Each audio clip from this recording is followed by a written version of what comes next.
Le camp de déplacés d'Al-Rahmaniya, près de la ville d'El Obeid, dans le centre du Soudan. Ils sont des centaines de déplacés à avoir fui les forces de soutien rapide dans le Kordofan du Sud, pour trouver refuge ici, plus au nord, autour de cette ville stratégique contrôlée par l'armée soudanaise. Parmi ces déplacés, de nombreuses femmes comme Siam Omar, une mère de famille de 37 ans. Aujourd'hui, elle survit malgré la soif, la faim, la peur des drones qui survolent la ville et le traumatisme de ce qu'elle a subi dans son village.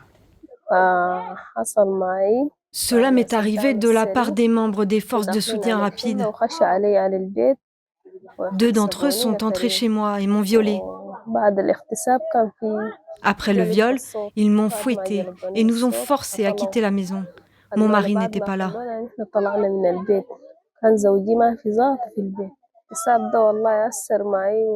Le viol m'a profondément affectée sur le plan psychologique. Je ne suis plus la même personne. Cela s'est passé devant mes enfants.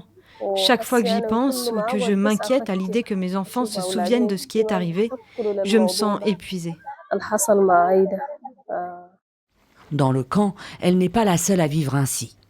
Il suffit de croiser le regard d'Ija Ibrahim Ali pour ressentir sa détresse et son courage aussi de prendre la parole pour raconter son calvaire. J'ai été déplacée d'Al-Takma. Des membres des forces de soutien rapide sont arrivés, m'ont fait descendre de la charrette et m'ont violée. Mes enfants étaient avec moi à ce moment-là. Après avoir quitté l'endroit où le viol a eu lieu, nous avons fui et atteint El Obeid.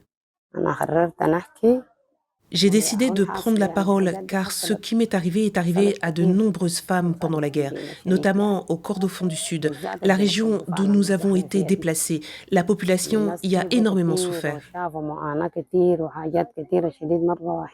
Nombre d'ONG dénoncent le recours généralisé aux violences sexuelles par les forces de soutien rapide et le viol utilisé comme arme de guerre destinée à terroriser les populations et à détruire le tissu social sur le long terme. Pour Amnesty International, les viols et l'esclavage sexuel perpétrés par les FSR constituent des crimes de guerre et de possibles crimes contre l'humanité.